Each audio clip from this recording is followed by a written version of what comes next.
Bonjour à toutes et à tous. Merci de vous être tous rendus disponibles ce soir. Le sujet qu'on va traiter aujourd'hui, c'est effectivement comment maîtriser les cyberrisques portés par vos prestataires et partenaires d'affaires. Et pour ce faire, ce soir, nous allons avoir avec nous euh, Paul Monnier, qui lui, effectivement, est associé technologie et cybersécurité chez Bearing Point. Son collègue de Bearing Point, Philippe Manant, qui lui-même est directeur associé risque et conformité. Et il y aura également Guillaume Ginguenet, qui est Senior Solution Engineer chez OneTrust. Et moi-même, je ferai effectivement le fil d'animation. Et mon rôle est, je suis offering spécialiste chez OneTrust sur toute la partie GRC. L'agenda que nous allons suivre va être relativement direct et didactif. On va passer d'abord par un état des lieux aujourd'hui de la gestion des risques tiers, donc faire un constat sur comment, de quelle manière cela fonctionne. Et on partira ensuite effectivement sur les recommandations que l'on peut préconiser pour une gestion efficace et pérenne du TPRM, car c'est également l'acronyme que l'on utilise pour la gestion des risques tiers d'une manière assez courante. Et enfin, on adressera les questions-réponses, questions d'ailleurs que vous pouvez déposer dans l'application, dans le petit bouton de questions en bas. N'hésitez pas à les laisser au fil de l'eau. On s'occupera d'y répondre en toute fin de session et celles qui n'auront pu être répondues le seront par la suite. Allons directement dans le vif du sujet maintenant, effectivement. Et tout d'abord, pourquoi avoir choisi ce thème? Alors, tout simplement parce que pour nous, professionnels de la GRC, c'est un sujet que l'on voit de plus en plus. Et c'est de plus en plus fréquent pour de bonnes raisons. Et la première bonne raison, ce sont les chiffres, effectivement, qui parlent d'eux-mêmes. Et là, je vais laisser la parole à Paul. Paul, quels sont ces chiffres, effectivement, que l'on peut partager avec notre auditoire? Bonsoir à tous, merci Antoine. Donc effectivement, on sait qu'il y a une tendance à la forte croissance aujourd'hui des attaques cyber, de la cybercriminalité en général. Mais quand on zoome sur la part des risques et des attaques cyber qui sont liées à l'écosystème, cette croissance est encore plus forte donc il y a différentes études qui démontrent ça, hein. On en cite quelques-unes ici, de nos confrères Price par exemple. Et effectivement, les chiffres sont assez édifiants. Quand on parle d'attaques de tiers, effectivement, on va parler des attaques qui sont liées à l'écosystème de l'entreprise, à ses fournisseurs, à ses partenaires, à des solutions tierces également. Et il y a une famille d'attaques particulières qu'on appelle les supply chain attaques, des attaques qui portent quelque part sur la chaîne logistique, qui, elles, voient aujourd'hui une véritable explosion, hein. On a des multiplicateurs ici. On parle d'un chiffre de 430% selon une étude de Sonatype. Effectivement, l'ANSSI invite les organisations à se prémunir et à faire particulièrement attention à ces attaques sur la chaîne logistique. Dans les attaques sur la chaîne logistique, il y a notamment tout ce qui a trait à l'usage de composants malveillants, enfin malicious components, notamment via des librairies open source qui peuvent être corrompues. Et il y a eu un exemple assez récent dans l'actualité avec l'attaque dont tout le monde a entendu parler, je pense, SolarWinds. Je vais laisser Guillaume peut-être commenter ou nous donner quelques informations sur cette attaque SolarWinds. Merci Paul. Effectivement, SolarWinds, alors, ceux qui ne connaissent pas, c'est un éditeur logiciel qui s'occupe de la partie sécurité et monitoring de toutes les infrastructures. Donc c'est vraiment quelque chose qui est omniprésent donc, dans pas mal de nos sociétés et même dans des services gouvernementaux américains notamment. Et ce qui s'est passé, c'est que la partie mise à jour du logiciel a été corrompue par des acteurs a priori russes qui auraient permis justement d'infiltrer, de rentrer dans le système d'information des gouvernements, des sociétés, via des mises à jour et installer des backdoors directement chez les clients. Donc c'est vraiment un cas typique effectivement de supply chain qui est corrompu et verrouillé justement, notamment effectivement par rapport à ce que vient de dire Paul. C'est vraiment un cas concret qui a eu un impact énorme derrière, comme peut l'expliquer effectivement Paul. Voilà, absolument, Guillaume. Et en particulier, les impacts de ce type d'attaque sont souvent financiers, hein, soit directs ou indirects. Par exemple, ici, il y a une étude qui montre que les entreprises qui ont été touchées par SolarWinds ont perdu en moyenne 11% de revenus. En fait, c'est lié d'une part potentiellement à l'interruption des opérations, pure et simple, hein, quand la chaîne d'approvisionnement est touchée. Et puis, il y a des impacts indirects qui peuvent être liés à du déficit d'image ou parfois aussi à des pénalités qui pourraient être infligées par exemple, des régulateurs et impacter le chiffre d'affaires de l'entreprise. Et sans compter aussi l'impact économique lié aux activités de rémédiation qui peuvent être particulièrement coûteuses. Donc, c'est vraiment effectivement un sujet de préoccupation aujourd'hui. Peut-être une dernière illustration avec un cas qui a été communiqué dans la presse en 2021 avec une filiale d'Alibaba qui s'appelle Taobao. Donc, c'est une plateforme e-commerce hein, très utilisée en Asie. Et dans le cas qui est mentionné ici, en fait, on avait une société affiliée, un marketeur affilié à la plateforme Taobao, dont un des développeurs avait utilisé un logiciel de web crawling pour récupérer des informations utilisateurs, enfin des clients quelque part de Taobao. Et il y a eu plus de 1 milliard de données utilisateurs, en particulier des numéros de téléphone et des adresses e-mail qui ont pu être récupérées comme ça à des fins malveillantes. Donc, dans ce cas-là, la plateforme, enfin les équipes de la plateforme ont mis plus de 8 mois à se rendre compte de la fuite et de l'attaque qu'ils subissaient. Et le hacker en question a pu être présenté à un tribunal et sanctionné. Donc voilà un autre exemple où, quelque part, à travers l'écosystème, une entreprise, une plateforme e-commerce importante a subi une attaque majeure avec un véritable impact d'image. Merci pour ces précisions, Paul. Ça nous fait effectivement passer à l'étape suivante. Donc, on comprend effectivement que l'augmentation des cybermenaces amène les organisations à de plus en plus s'intéresser à ce sujet et à se focaliser sur ce sujet. Mais il me semble aussi qu'il y a le volet réglementaire qui intervient et qui va être un autre, entre guillemets, motivant pour les organisations. Philippe, est-ce que vous pouvez nous en dire plus ? Oui, bonsoir à tous. Effectivement, face aux enjeux que représentent notamment ces cyberattaques, les autorités se sont saisies du sujet et ont développé un arsenal réglementaire et législatif, pas tant à des fins d'alourdir en tant que tel les processus d'entreprise, mais visant bien à les protéger et en les engageant au-delà de leur périmètre sur l'ensemble, enfin le périmètre organisationnel d'entreprise, sur l'ensemble de leur écosystème pour mieux prévenir ces risques liés aux tiers.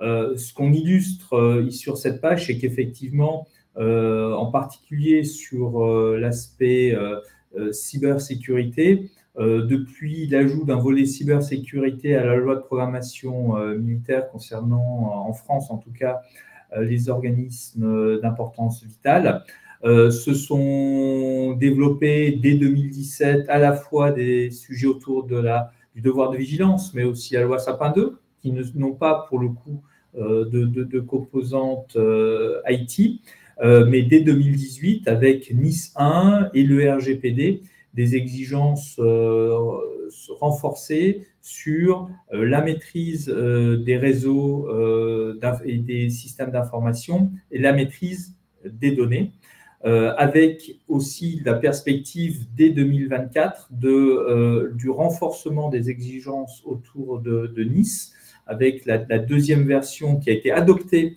en fin d'année dernière et donc en tant que directive et qui sera donc applicable pleinement dans les pays d'ici fin 2024, et la montée également du CSRD. Last but not least, également dans le secteur spécifique de la finance, les exigences DORA, visant à la résilience opérationnelle des systèmes d'information. Ce qu'il faut bien comprendre, au-delà de la litanie que je viens de faire, c'est que toutes ces réglementations exigent ou proposent une approche par les risques, ce qui va obliger les entreprises à se faire leur propre diagnostic, à choisir leur combat, défendre ses choix vis-à-vis des régulateurs, ce qui est une forme de pragmatisme, certes, mais également une forme de complexité et d'exigence vis-à-vis de chacune de ces organisations sur ces différents problèmes, car les risques RGPD sont différents des risques à considérer, par exemple, dans un environnement ou dans une exigence liée au NIS. Merci pour ces précisions, Philippe. D'ailleurs, on voit qu'il y a de plus en plus de réglementations à suivre, mais pragmatiquement parlant, quelles sont les sanctions, les pénalités si on ne les suit pas? Il y en a plusieurs. Alors, je pense que la principale sanction, malgré tout, ça a été rappelé précédemment, sont les sanctions opérationnelles, c'est l'impact sur le business. Mais si on regarde l'angle purement réglementaire, je dirais, je prendrai l'exemple du RGPD, quand on regarde les sanctions qui ont été prononcées depuis la mise en place de cette réglementation, donc on approche des 3 milliards d'euros. Et les sujets liés à l'insuffisance de dispositifs de sécurité des systèmes d'information arrivent en 3e position dans les sanctions les plus importantes, représentant quasiment 400 millions d'euros de sanctions prononcées dans 300 cas remontés, sanctionnés par les différentes autorités.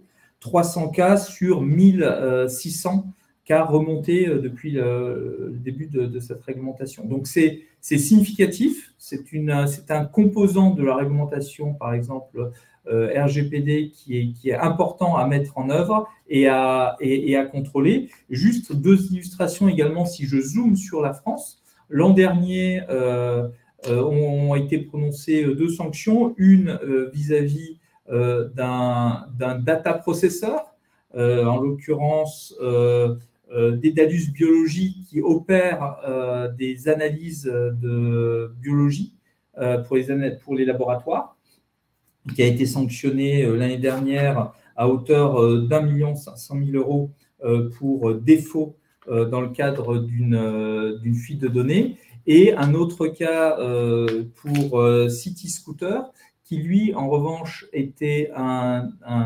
responsable de traitement et qui a été sanctionné à hauteur de 125 000 euros du fait d'un manque d'encadrement de ses relations avec ses sous-traitants. Voilà, donc des choses très concrètes que je regarde là uniquement sous l'angle réglementaire, mais vous l'avez bien compris, il peut avoir des répercussions bien plus importantes d'un point de vue opérationnel. Merci pour ces précisions, Philippe. Effectivement, c'était très intéressant d'avoir ces éléments chiffrés. C'est aussi ces pénalités qui sont encourues. Il y a aussi un autre élément qui avait été cité, c'était la récurrence aussi de la mise à jour de ces normes, qui impose aussi une certaine complexité aux organisations, de savoir avoir à gérer différents types des versions de normes qui, aujourd'hui, effectivement, demandent aux organisations d'être au top en termes de connaissance de l'évolution réglementaire, et qui apporte également un sujet de complexité. Vous corroborez ce point? Oui, absolument. NIS 1, NIS 2, une augmentation des exigences, un élargissement de l'assiette. Je pourrais prendre également, même si ce n'est pas un angle cyber en tant que tel, mais le devoir de vigilance qui va donner lieu avec la CSRD, encore une fois, à une amplification du périmètre de vigilance à avoir, tant en termes de profondeur des diligences à avoir que de nombre de sociétés concernées, puisqu'en Europe, on considère que l'implémentation de la CSRD va multiplier par 5 environ le nombre de sociétés devant désormais reporter sur la qualité de leur tiers. Merci pour cet éclairage. Paul, on a vu la partie chiffrée, le nombre de cyberattaques qui augmente liées à la chaîne d'approvisionnement. On a vu l'impact des réglementations, et pragmatiquement parlant, quelles sont pour un RSSI les étapes à ne pas manquer dans le cycle de vie de leur tiers? Et en effet, l'exercice, alors là, on va zoomer effectivement sur la gestion de risque. Quand on parle d'une relation, là, on peut prendre l'exemple d'un partenariat avec un fournisseur, hein, avec un fournisseur IT, par exemple, puisqu'on parle du RSSI. Et en fait, c'est vraiment un travail au long cours, cette gestion de risque, et c'est un travail qui est complexe, voilà, toutes les étapes, toutes les activités de mitigation des risques liés aux tiers ne sont pas simples. Ici, on donne quelques exemples, hein, c'est loin d'être exhaustif, mais sur le cycle de vie d'une relation partenariale, par exemple avec un infogérant. Dès la phase de sourcing, donc avant même peut-être de lancer une phase de consultation ou de sélection de partenaires, il va falloir effectivement screener le marché pour identifier les partenaires possibles avec lesquels on souhaiterait s'engager et à travers déjà des premiers critères, identifier ceux qui présenteront le moins de risques possible. Juste une illustration, mais par exemple la santé financière ou la pérennité. Quand on va parler d'un clouder, par exemple, une défaillance financière d'un clouder, c'est déjà arrivé dans le passé, qui amènerait à la perte des données hébergées par ce tiers, pour avoir des impacts importants. Bon, il y a aussi des outils quelque part de scoring qui permettent d'identifier voilà, les acteurs qui sont dans des bonnes pratiques, on va dire, d'hygiène cyber et avec lesquels on pourra travailler de façon plus sereine. Quand on est en phase de sélection et contractualisation, c'est quelque chose qui est vraiment crucial de bien acter d'un point de vue juridique la façon dont va fonctionner ce contrat, notamment à travers la signature d'un plan d'assurance sécurité qui va définir comment, dans le cadre de l'exécution du contrat, on va pouvoir quelque part contrôler, auditer éventuellement un fournisseur. Donc, il faut vraiment bien anticiper ce qui va se passer dans le cadre du cycle de vie, de la vie du contrat. L'analyse des certifications, évidemment. Donc, il y a un certain nombre d'outils qui permettent de vérifier, enfin, on peut parler des certifications de type ISO 27001, etc., des qualifications ANSI, etc., qui vont permettre aussi de vérifier lors de la phase de sélection de contractualisation la bonne tenue du prestataire ou du partenaire. En phase d'exécution, enfin, on veillera particulièrement aux activités, par exemple, de contrôle d'accès. On sait que voilà, il va y avoir un certain nombre d'activités d'accès au système d'information qui vont devoir être parfaitement maîtrisées, voire auditées. Donc, on pourra aussi avoir des clauses d'audit qui permettent d'auditer soit via un tiers, soit soi-même, quelque part, les partenaires IT. Et puis également prévoir des processus opérationnels de type gestion de crise, par exemple, qui permettront de traiter d'éventuels incidents cyber ou désastres, sinistres. Si par exemple, si on reprend l'exemple d'un fournisseur de services managés qui va faire de l'infogérance dans son propre data center, que va-t-il se passer en cas de sinistre, en cas de perte d'un data center? Donc, c'est des choses qu'il faut prévoir et éventuellement tester. Classification des données, audit, voilà, etc. Donc là, on a le gros des activités. Et puis, pour terminer, peut-être, donc et là, on sait que ce sont des activités qui sont difficiles à contrôler, mais la révocation des accès, la suppression des données par les tiers, une fois que la prestation, l'engagement de partenariat se termine, sont des activités essentielles et particulièrement difficile à vérifier. Pour mettre tout ça en place, voilà, il y a un certain nombre d'outils. Enfin, on verra des systèmes, par exemple, de DLP, de Data Leak Prevention Service, qui vont permettre, par exemple, de vérifier que les données qui sortent de l'organisation et des systèmes d'information ont bien le droit de sortir et bloquer ce qui n'aura pas le droit de sortir.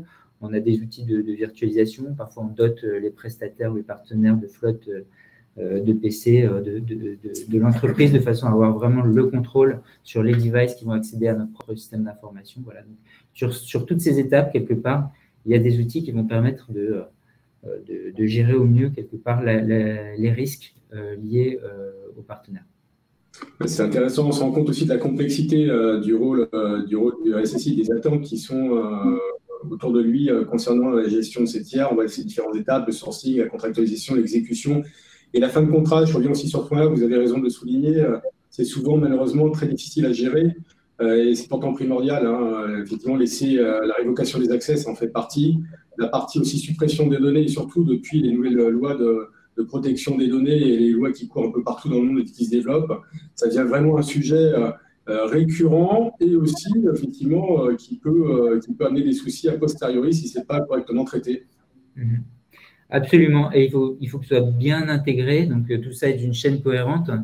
Dans le cadre du plan d'assurance sécurité qui va lier le fournisseur à l'entreprise cliente, le fait que ça soit bien acté juridiquement, le fait que les données soient supprimées à la fin, à l'issue des travaux.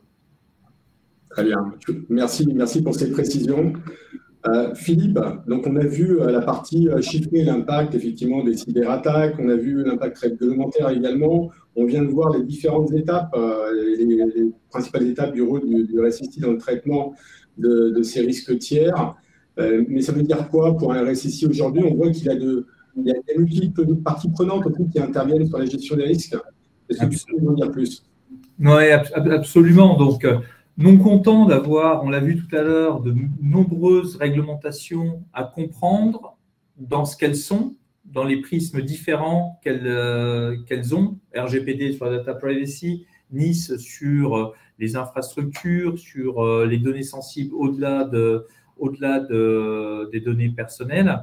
Non content de devoir suivre cette conformité tout au long du cycle de vie de la relation avec les tiers, comme l'a illustré à l'instant Paul. Le RSSI n'est pas seul dans ce besoin et ces exigences de conformité, car il doit coexister avec le DPO, plus spécifiquement intéressé aux données personnelles, le Compliance Officer sur les sujets de conformité anticorruption, concurrence, l'Ethics Officer sur les sujets CSRD, le responsable ESG également sur ces sujets-là ou sur le devoir de vigilance. Donc, l'ensemble de ces organisateurs ou des coordinateurs de conformité discutent avec les fonctions opérationnelles qui sont littéralement les porteurs de ces risques de non-conformité, puisque c'est eux qui engagent avec ces tiers fonctions commerciales, que ce soit les achats, l'informatique, la finance, avec aussi bien dans de l'IT dur que dans du grey IT, puisque des points de faiblesse peuvent aussi naître de toutes les solutions SaaS qui sont fortement utilisées par les fonctions métiers et rebondissent vis-à-vis d'un certain nombre de tiers critiques, des prestataires en tant que tels, des fournisseurs, voire des partenaires d'affaires. Donc, on voit bien que les parties prenantes sont multiples, adressent simultanément les mêmes fonctions qui elles-mêmes sollicitent parfois concomitamment les mêmes tiers qui doivent reporter à ces différentes fonctions. Donc, l'illustration que vous avez sous les yeux représente bien la complexité et de mise en œuvre des exigences d'évaluation des tiers et de maintien de leur conformité au regard des exigences réglementaires et la difficulté de réaliser ce pilotage de manière efficace entre les différentes fonctions. Et c'est ce qu'on illustre dans la page suivante, et un des grandes difficultés qu'on observe pour une gestion efficace des risques de tiers. Oui, merci. Effectivement, avant de passer à la slide suivante, ce qu'on voit là est effectivement assez parlant. C'est ce qu'on rencontre tous assez fréquemment sur le marché. C'est des approches qui sont effectivement silotées. On voit les différents départements qui travaillent l'un à côté de l'autre, ou des fois l'un loin de l'autre. Ça peut arriver également, avec finalement ce manque de vue générale du tiers, enfin du moins du prestataire. Et ça amène effectivement sur de quelle manière est-ce aujourd'hui traité, qu'est-ce que vous rencontrez vous sur le marché quand vous croisez des organisations qui souhaitent gérer efficacement leur risque tiers. Oui, effectivement, dans les projets que nous traitons actuellement avec nos différents clients dans des industries aussi diverses que l'assurance, le luxe, les services, les transports, la logistique, on retrouve de manière assez récurrente ces mêmes points de complexité qui aujourd'hui n'ont pas été craqués, résolus efficacement en tout cas. Toujours ce que j'illustrais précédemment, une concomitance de responsabilités avec des appréciations de risques qui vont être différents vis-à-vis des tiers et des sollicitations qui peuvent être concomitantes et répétitives dans certains cas. Face à la difficulté et à la fragmentation de la problématique, beaucoup d'entreprises, des pilotes de conformité que j'évoquais précédemment ont commencé par le bon vieux couteau suisse qui est Excel, qui permet rapidement, ou des formulaires, des formulaires Google, des formulaires Microsoft, qui permettent à peu de frais et en première intention de gérer ce besoin de collecte d'informations et de suivi de ces tiers. En revanche, de manière, encore une fois, assez silotée et peu efficace, car pouvant rapidement mettre le pied à l'étrier, on se rend compte qu'elles sont très compliquées à maintenir dans le temps. Ce qui aboutit immanquablement, et c'est un peu la troisième difficulté, mais qui est liée au précédent, à un certain flou contractuel, car finalement, ces formulaires ne sont pas toujours conservés. La vérification d'un certain nombre de critères ne peut pas être faite de manière systématique, je vous le rappelle, en fonction de l'approche par les risques. Que des réglementations qui se veulent pragmatiques de ce point de vue-là. Vous n'allez pas demander à tous vos prestataires la même chose, selon qu'ils sont plus ou moins contributeurs ou porteurs d'un risque, encore une fois, vu sous des prismes différents. Et in fine, la conséquence, j'allais dire, ultime qu'on évoquait, c'est un manque d'efficacité, une perte de temps, des risques d'incohérence, je l'évoquais tout à l'heure, et des situations où, in fine, le tiers peut se refuser à certains contrôles d'audit ou mise à disposition de certification. Ce qui est, de notre expérience, une mauvaise excuse, parce que les réglementations aujourd'hui, et je l'ai illustré tout à l'heure avec le RGPD, responsabilisent presque solidairement l'entreprise et son prestataire sur ces problématiques de cybersécurité et de gestion du risque de manière collective.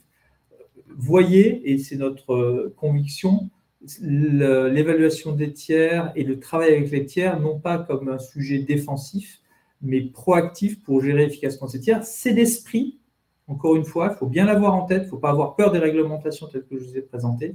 C'est vraiment l'esprit de ces réglementations de rendre plus efficace une réponse collective à l'égard de ces risques très importants. Merci pour ces précisions, Philippe. Effectivement, il y a différents éléments là, qui me viennent à l'esprit en voyant ce transparent et qui me parlent beaucoup, parce qu'effectivement, on est aussi adressé sur ce sujet-là par nos clients. Le premier, c'est la partie, effectivement, le traitement classique, qu'on appelle nous le traitement manuel avec le fichier Excel, qui a le mérite d'exister. C'est effectivement quelque chose qui a le mérite d'exister, qui amène effectivement ses limites. Tout comme pour vous, on vient nous voir très souvent pour automatiser, mais aussi pour en finir avec cette approche manuelle qui a l'inconvénient d'avoir en fait différents, quelque part, référentiels de gestion des risques tiers, là où on ne devrait en avoir qu'un seul, et une seule vue unique, effectivement, à partager avec l'ensemble de la structure. Le deuxième élément qui me vient à l'esprit quand je vois ce slide-là aussi, c'est on vient nous voir aussi pour gagner du temps. On sait que c'est des processus qui sont extrêmement chronophages, processus de gestion des tiers. d'une part parce qu'ils vont impliquer un grand nombre d'acteurs. Hein, quand on va vouloir évaluer un tiers, également, on va impliquer différents départements, mais aussi le prestataire en tant que tel. Donc, ça prend du temps. C'est consommateur de temps. Ce qui dit consommateur de temps dit derrière ça, c'est consommateur de ressources et d'argent. Des ressources qui pourraient aussi être employées à des activités à plus forte valeur ajoutée. Et je pense qu'effectivement, vous êtes aussi bien placé pour le voir au quotidien dans votre activité. Absolument. Très bien. Ça nous amène effectivement, une fois qu'on a fait ce constat, on a pu voir les différents éléments, que ce soit l'élément chiffré, l'élément réglementaire, les différentes activités du RSSI, et puis de quelle manière ça se déroule aujourd'hui. Par rapport à ce constat, cet état des lieux, quelles sont vos recommandations effectivement pour un TPRM efficace, pour une gestion des risques tiers efficace? En fait, c'est vrai qu'à travers les premières pages qu'on vient de parcourir, on a déjà adressé pas mal de points. Et ici, on résume nos convictions sur la bonne gestion du third party risk management. Donc, la première chose, évidemment, c'est d'avoir une démarche structurée. Donc, dans l'organisation, il va falloir mettre en place quelque part des mécanismes et des procédures qui vont permettre de gérer au mieux les tiers, en commençant par l'inventaire, donc référencer, inventorier l'ensemble des partenaires, fournisseurs de l'organisation. Enfin, donc, il y a évaluer ces tiers. Donc, on peut avoir pour l'organisation une évaluation et le mieux, c'est que cette évaluation elle soit partagée entre les différentes unités de l'organisation. Hein. Donc, un scoring sur un certain nombre de pratiques. Donc, ça, c'est à définir. Analyser les risques. Quel tiers accède à quel type de données, à quelle information sensible, qu'est-ce qui se passe si il disparaît du paysage. Donc, avoir une approche vraiment analyse de risque standard vis-à-vis des tiers et vis-à-vis de l'organisation. Et puis, donc, une fois qu'on a l'analyse de risque, approche classique, actions de rémédiation, de mitigation, elles sont diverses. Hein. Il peut y avoir des leviers technologiques. On a parlé tout à l'heure des outils de DLP. On peut mettre en place des bastions. Mais ça peut être aussi d'autres types de moyens qui permettraient de remédier à des risques trop importants. On peut imaginer, par exemple, tout simplement de terminer la relation de partenariat et puis de remplacer par un autre acteur. Mettre en place faire des audits également pour bien se protéger d'éventuels risques, lacunes. Et puis, tout ça, c'est une approche qui est cyclique. Hein, donc, on parle d'amélioration continue, mais l'idée, c'est que ça suive un cycle de vie, cette approche de gestion des tiers et que tout ça, ça se fasse en continu.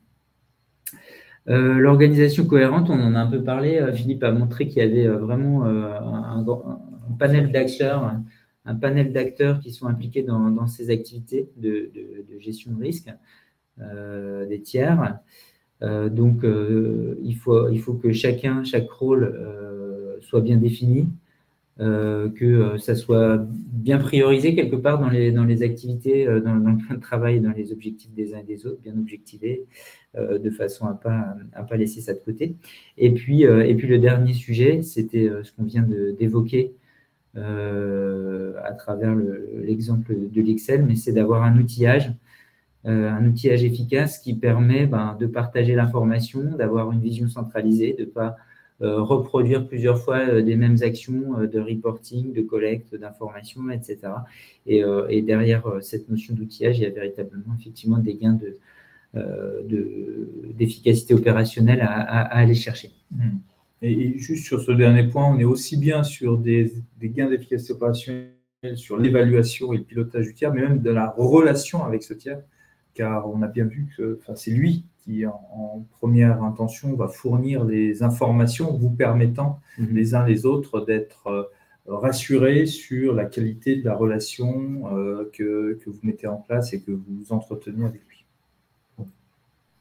Merci pour ces précisions. Petit élément sur la partie organisation cohérente. On voit bien qu'il y a une nécessité de coordonner effectivement les différents acteurs, les différentes parties prenantes.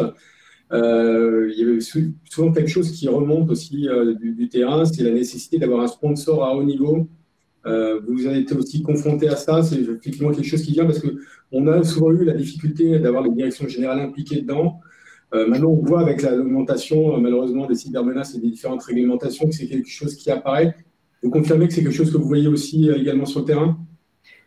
De façon générale, les directions générales, il y a une répétition, sont de plus en plus sensibles au sujet de la cyber. Hein. C'est-à-dire que aujourd'hui, et ça fait écho aux chiffres qu'on montrait en préambule de ce webinaire, l'ensemble des organisations sont de plus en plus conscientes des risques qu'elles encourent sur la partie cyber. Et donc, il y a un très bon niveau de sponsoring, effectivement, sur l'ensemble des activités qui ont rencontré la cyber. Oui, Donc, celle-ci. Oui, je confirme, effectivement. Maintenant, il est clair pour toutes les organisations qu'un risque cyber n'est pas qu'un risque IT qui ne concerne que vous, RSSI, et la direction des systèmes d'information, mais que les impacts sont aussi très opérationnels sur les clients, sur les collaborateurs, sur le patrimoine informationnel de l'organisation, sur la sécurité de toutes les parties prenantes au cycle de création de valeur de l'entreprise. Oui, ces thématiques sont maintenant quasiment systématiquement portées au plus haut niveau de l'organisation de par leur côté extrêmement transversal. Merci à vous. Écoutez, on comprend effectivement qu'il faut une démarche structurée, une organisation qui soit cohérente. Et puis la partie outillage et automatisation, je vais laisser la parole à Guillaume, effectivement, pour nous expliquer quelle est votre approche, de quelle manière vous voyez les choses et comment on peut effectivement automatiser ce process. Effectivement, Antoine, ce qu'il faut comprendre, effectivement, c'est qu'une grosse problématique, c'est les fameux silos entre les différentes équipes qui malheureusement existent beaucoup et partout. Et on va pouvoir justement, avec OneTrust, qui n'est pas juste un outil TPRM, mais c'est une plateforme qui permet justement à ces différentes personnes de répondre à leurs problématiques. Pour le DPO, ça va être notamment la RGPD, mais ce qui nous intéresse aujourd'hui, justement, ça va être la partie TPRM, notamment pour les RSSI, qui va se faire sur la même plateforme. Ça veut dire qu'on va pouvoir collaborer sur la même plateforme et partager les informations. On peut très bien imaginer que le DPO lui-même aura déjà fait une investigation sur un tiers et ces informations-là pourront notamment être partagées avec le RSSI qui lui-même aura son propre workflow derrière sur l'évaluation de ce tiers-là, mais ça lui permettra justement d'avoir des bases et des informations partagées. C'est vraiment aussi un point important, c'est de pouvoir collaborer donc avec en interne donc les différentes parties prenantes, mais aussi, on en parlait aussi tout à l'heure, avec les tiers eux-mêmes. C'est très bien d'envoyer des fichiers par Excel par email, mais c'est pas très facile de les tracer, d'avoir un historique. Voilà.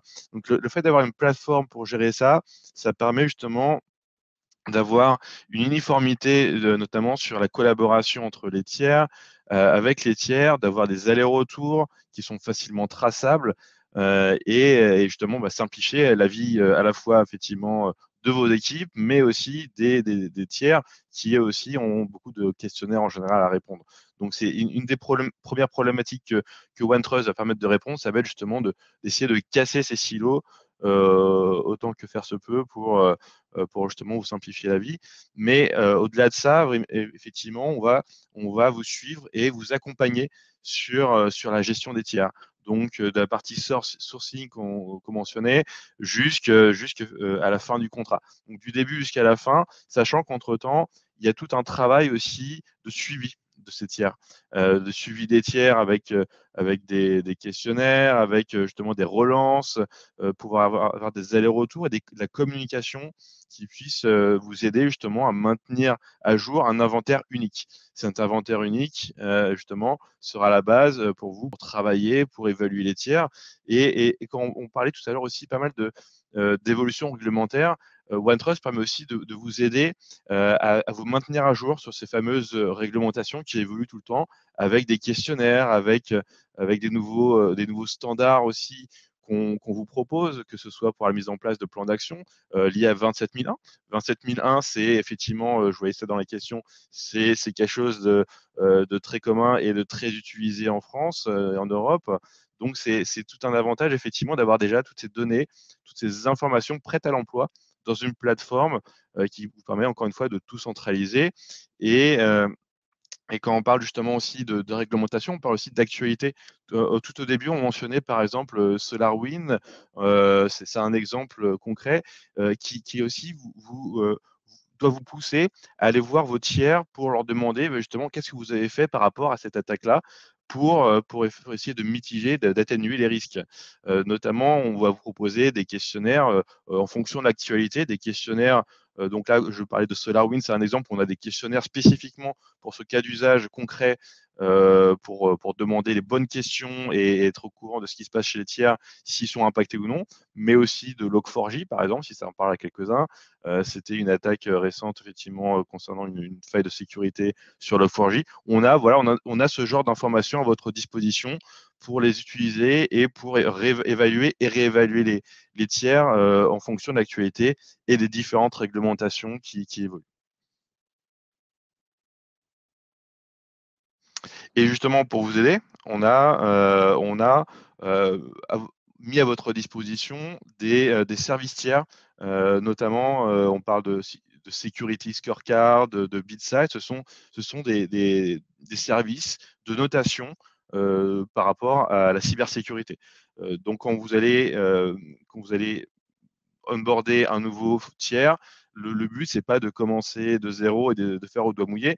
Là, on va vous fournir justement toutes les billes avec des systèmes de notation qui sont à votre disposition dans la plateforme OneTrust pour déjà vous donner une idée du niveau de risque de chacun de ces tiers afin d'avoir justement des actions en fonction du résultat.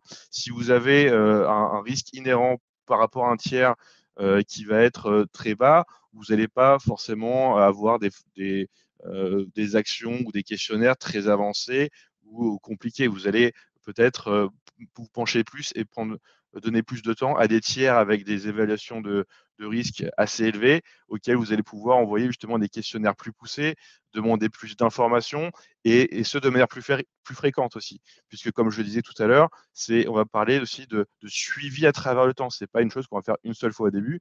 On va le faire au fil du temps, au fil des mois, au fil des années, pour mettre à jour ces informations liées au risque, liées aux tiers, et récupérer des informations vraiment en fonction du contexte et en fonction du tiers et du risque lié à ce tiers. Merci pour ces précisions, Guillaume. Ça va nous laisser le temps de pouvoir passer aux principaux enseignements, effectivement, connaître ces tiers, une démarche structurée et évolutive, une organisation cohérente et puis une automatisation du process. C'est ce qu'on peut retenir effectivement de ces échanges. Mais il y avait pas mal de questions. Et il y en avait une que j'ai vue tout à l'heure qui concerne BearingPoint aussi bien que OneTrust. Mais combien de temps faut-il pour mettre en place une solution de ce type? J'imagine que derrière cette question, il y a aussi l'organisation à mettre en place pour gérer ce type de solution. Alors, effectivement, on est une solution. On est une solution. Pardon. On est une solution SaaS, donc ça va être très, très simple et très rapide à mettre en place, avec aussi des workflows, des systèmes d'automatisation qui sont déjà prêts à l'emploi.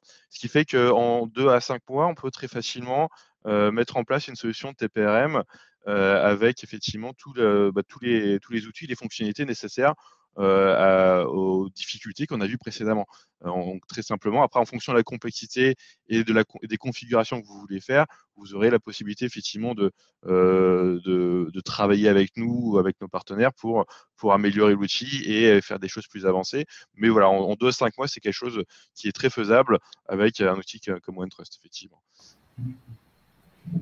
Et peut-être un complément, c'est que la mise en place de l'outil, c'est une chose, mais le fait de l'alimenter avec toutes les données qui vont bien, c'est là où, quelque part, il peut y avoir aussi une certaine complexité et en particulier, il est lié à la taille de l'organisation. Ce n'est pas le même projet Exactement. mais un Sanofi ou une ETI locale. Et là, il y a une variable effectivement sur la durée du projet qui peut durer plusieurs mois, effectivement. Une autre composante que j'évoquais, c'est à quel point la collaboration est à date, au moment où on lance ce projet, en place entre les différents fournisseurs ou coordinateurs de conformité. Si c'est quelque chose, si les silos sont déjà un peu cassés, qui travaillent déjà de concert, ça facilite beaucoup le travail. Si en revanche, il y a tout cet aspect organisationnel à traiter, ça peut être plus complexe. L'autre élément important, et vous l'avez compris, quand on dit l'évaluation des tiers, c'est une évaluation qui doit être hiérarchisée. Il ne s'agit pas d'évaluer et de suivre et de piloter tous ces tiers au même niveau. Il en va, et il faut qu'il y ait une approche différenciée selon la criticité qu'il représente sous les différents angles évoqués. Data, opérateur d'infrastructures, d'applications, porteur de patrimoine informationnel plus ou moins clé. Et ce travail, l'outil ne peut pas le faire pour vous. C'est l'organisation qui doit faire ce choix, établir ses priorités. Et encore une fois, c'est à la fois un pragmatisme, parce que vous ne pouvez pas adresser et combattre sur tous les fronts en même temps, vous êtes sous contrainte de ressources, et les réglementations vous y invitent et vous y engagent. Donc, faites-le, saisissez-vous de cela, mais ce n'est pas une mince question. Et le plus bel outil du monde et la plateforme OneTrust est de ce point de vue-là assez puissante, ne peut pas prendre ces décisions pour vous. Il s'agit là d'un travail souvent important dans le cadre de nos projets. Tout à fait.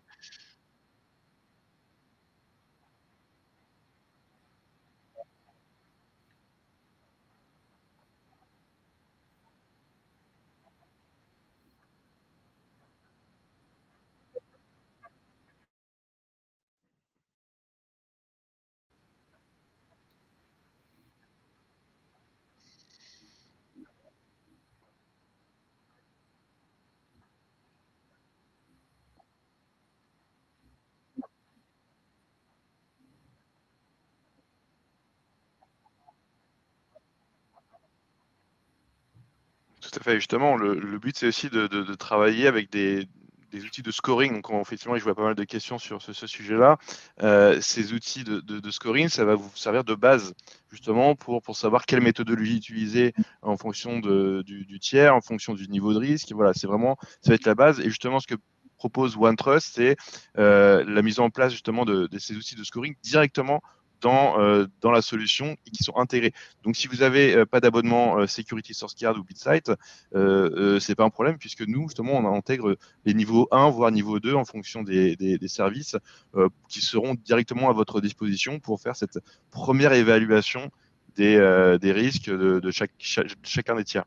Et j'en profite aussi pour enchaîner, si possible, avec une autre question qui était sur l'attaque supply chain. C'est notamment par rapport au premier exemple qu'on donnait au début de SolarWind, où justement un logiciel qui est utilisé chez vous, par exemple, qui lui-même est vérolé, par exemple, bah, typiquement, c'est ce qu'on appelle comment dire,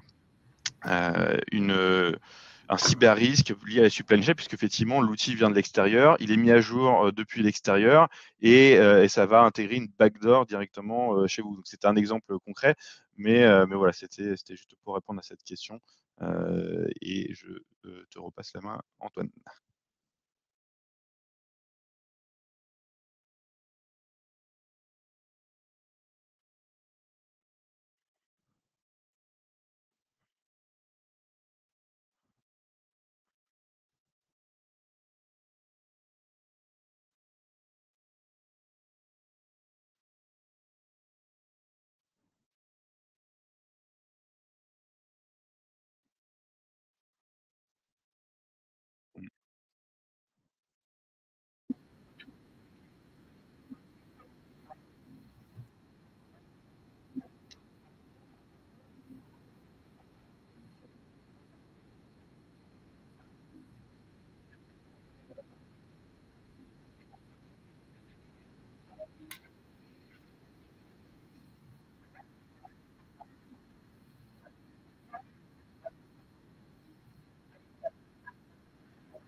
C'est complémentaire.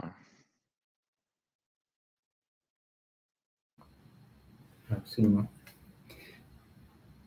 Et sur le scoring, on pourra regarder aussi, entre autres, effectivement, il y a un degré de personnalisation quelque part des critères qu'on veut utiliser, mais les aspects certification pourront évidemment être pris en compte. J'ai vu qu'il y avait des questions sur la qualification Secnum Cloud, par exemple, pour un clouder. Effectivement, c'est un aspect qui est important, qui est intéressant à regarder, sachant que le Secnum Cloud va plutôt apporter des garanties sur le respect de la confidentialité, le cloisonnement, etc., des données qu'on va héberger chez ce clouder, mais être un peu moins impactant sur des critères de disponibilité, par exemple. Donc voilà, les différents niveaux de qualification et de certification vont amener différents types de garanties. Il faut regarder et définir une échelle de scoring. Enfin, si on veut aller au-delà des agences qui font ça en externe. Allez, on parlait de manière complémentaire aussi par rapport à la question, c'était ISO 27001, c'est un des exemples de standards et de certification qui est souvent demandé aux tiers, aux prestataires. Et justement, encore une fois, OneTrust permet aussi de suivre ce genre de certification chez les tiers, vérifier effectivement qu'ils sont bien à jour par rapport à ça. Et justement, si les certifications arrivent à expiration, on peut de manière automatisée faire des relances en demandant effectivement de mettre à jour leur certification. Voilà, 27001, c'est un exemple, puisqu'effectivement, on va avoir d'autres standards dans le monde entier. Ça va être du NIST, ça va être du SOC 2, par exemple. Voilà, c'est vraiment des standards qui sont de manière effectivement souvent mis à jour, qui sont en place dans la plateforme OneTrust pour vous aider et vous accompagner. Ce n'est pas une coquille vide, encore une fois.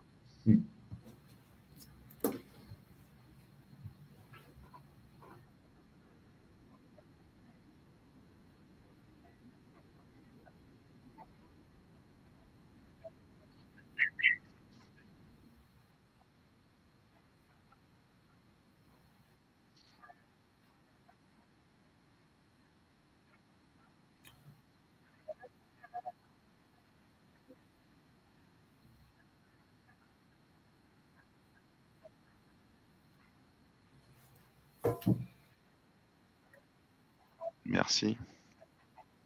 Merci. Très bonne soirée, merci. Bonne soirée, au revoir.